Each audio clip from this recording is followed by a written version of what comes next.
Alright, so here we have the MSP432 and Code Composer Studio open, and I've got this code here in mostly its original form. Let's get rid of that. And we're gonna just go ahead and give it a try. So we're gonna build, and we will hit debug. Oh, it is not plugged in. Let's plug it in first. Uh-oh.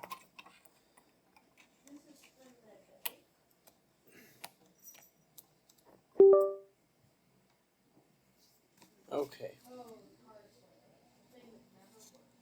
Okay, let's give that a shot now. So, this is the code in its original form. Pressing debug now, we see that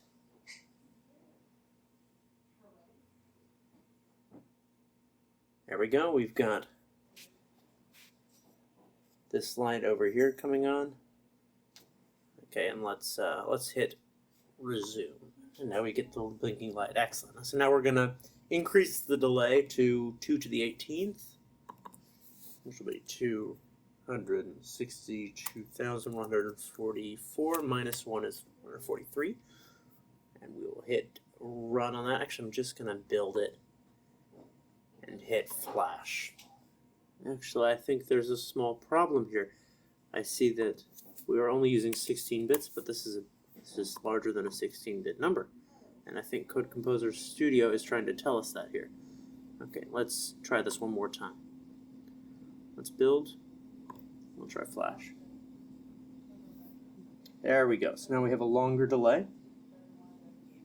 Now let's increase it a little further to 2 to the 19th. We go to 524,288 minus 1 is 287. Let's build this and flash. Alright, and now we have a delay that is approximately twice as long as before. We'll do this one more time for 2 to the 20th, which will be 1,048,576 minus 1 is 75. And we will build that and flash. Okay, it is working and is on, and we've got decent delay there. Alright, so next we're going to set breakpoints in this code. And here's how we'll do that. I'm going to hit debug first.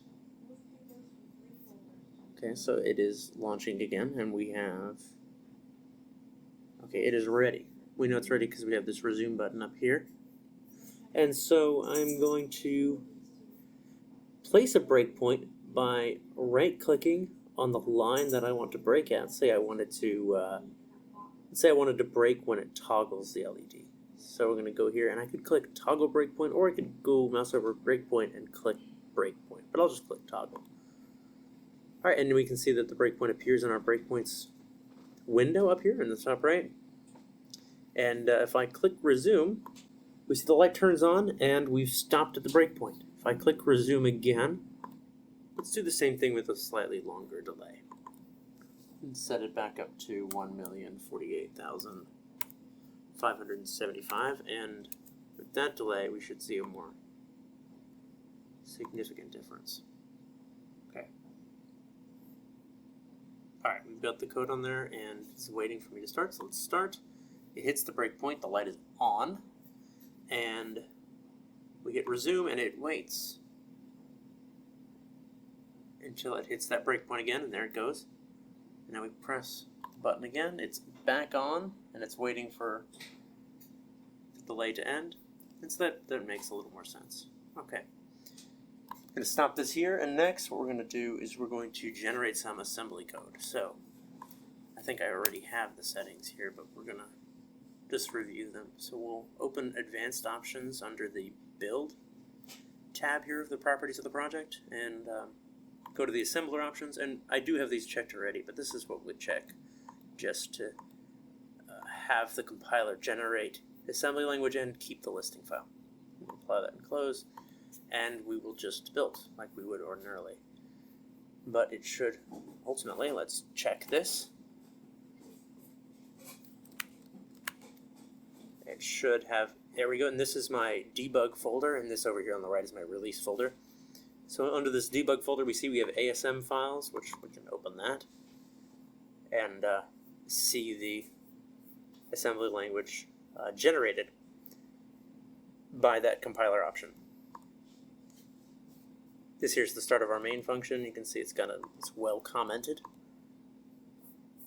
And we've got the beginning of the loop here, and this line right here, line 100 here, is what branches us back to the top of the loop. All right, last we're going to switch from debug to release mode. And so let's do that. We can go here and click Manage Configurations, Set Active, clicking on Release. And we would do the same thing. We would build our project, and it would build, and we would see then that this folder, the release folder, has all the same stuff, except comparing the out files, lab1.out, we notice that it is 65 kilobytes. But in the release version, this lab1.out, these are not sorted right. There we go. Lab1.out is 64 kilobytes. I'm not sure why the difference is so small, though I theorized in my Word document that it was because there's so little to optimize in this code, but I'm just guessing. All right, the last bit of this is that you can also change the build type by going to Project, Build Configurations, and Set Active, and you can just choose from here. All right, and that's my video. Thank you.